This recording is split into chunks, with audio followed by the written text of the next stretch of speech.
Assalamualaikum warahmatullahi wabarakatuh. Perkenalkan, nama saya Andika Wazir Rakiti dari program studi S1 Sosiologi dengan NIM 25040564277. Di sini saya akan sedikit menjelaskan materi tentang prinsip ekonomi dalam Islam. Jadi, di sini saya akan menjelaskan sedikit pengertian dari ekonomi Islam. Jadi, ekonomi Islam itu yang disebut dengan sistem ekonomi syariah, yang dimana sistem ekonomi syariah ini adalah suatu sistem perekonomian yang berlandaskan syariat atau norma-norma dalam ajaran agama Islam. Tetapi kegiatan di ekonomi Islam sendiri ini tidak jauh dengan sistem perekonomian lainnya, seperti jual beli, simpan pinjam, dan aktivitas perekonomian lainnya. Tapi yang membedakannya adalah pedoman, yang dimana pedoman dari ekonomi Islam ini yang berpegang teguh pada syariat agama Islam. Kemudian ada tujuan prinsip ekonomi dalam Islam. Yang pertama ada mewujudkan falah atau menciptakan kesejahteraan dunia ataupun di akhirat.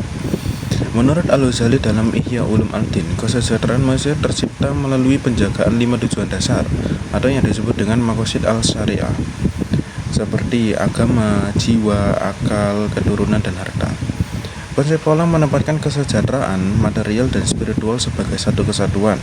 Aktivitas ekonomi dipandang sebagai bagian dari ibadah dan bentuk tanggung jawab manusia sebagai khalifah di bumi.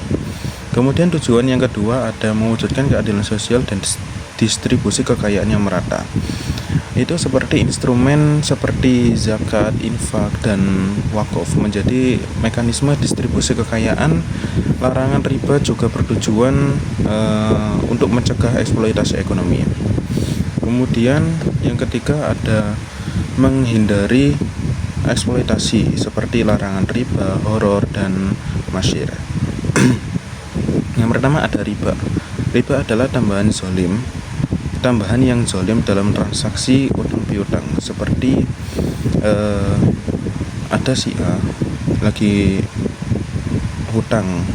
minta hutang atau seperti hutang untuk kebutuhan yang mendadak. Kemudian si B memberikan uang hutangannya, tapi dengan catatan minta tambahan ketika si A mengembalikan uangnya. Misalnya utangnya 1 juta, kemudian hari itu dikembalikan uangnya 1.500.000, seperti itu.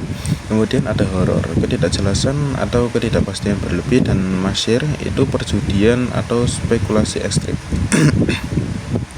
Islam menekankan transaksi yang adil dan transparan. Larangan ini bertujuan menjaga stabilitas ekonomi dan melindungi pihak yang lemah dalam transaksi. Kemudian tujuan yang keempat yaitu menjamin pemenuhan kebutuhan dasar. Dari tujuan yang terakhir ini untuk memastikan setiap individu memperoleh kebutuhan dasar seperti pangan, sandang, papan, pendidikan, dan kesehatan. Dalam sebuah negara memiliki peran penting dalam menjamin kesejahteraan masyarakat. Dalam perspektif ekonomi Islam, kemiskinan ekstrim adalah masalah sosial yang harus diatasi melalui kebijakan distribusi dan solidaritas sosial. Selanjutnya, saya di sini menemukan salah satu surah dalam Al-Quran yang membicarakan tentang bekerja dan berbisnis, terus kejujuran dalam ekonomi juga, yang terdapat dalam Al-Quran surah Al-Jumu'ah ayat 10 yang berbunyi, A'udzubillahi minasyaitonirrajim. Bismillahirrahmanirrahim. Wa idza qudiyatis sholatu fantashiru fil ardi wabtaghu min fadlillah wa dhkurullaha katsiran la'allakum tuflihun. Kemudian maksud dari ayat tersebut itu apabila sholat wajib telah dilaksanakan di awal waktu dengan berjamaah di masjid, maka bertebaranlah kamu di bumi, kembali bekerja dan berbisnis. Carilah karunia Allah, rezeki yang halal, berkah dan melimpah, dan ingatlah Allah sebanyak-banyak ketika sholat maupun ketika bekerja atau berbisnis agar kamu beruntung menjadi pribadi yang seimbang serta sehat mental dan fisik.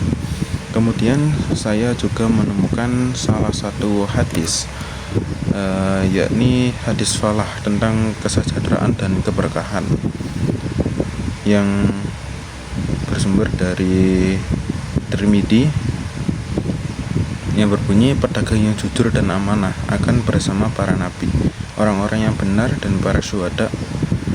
Artinya, aktivitas ekonomi adalah belajar dari ibadah.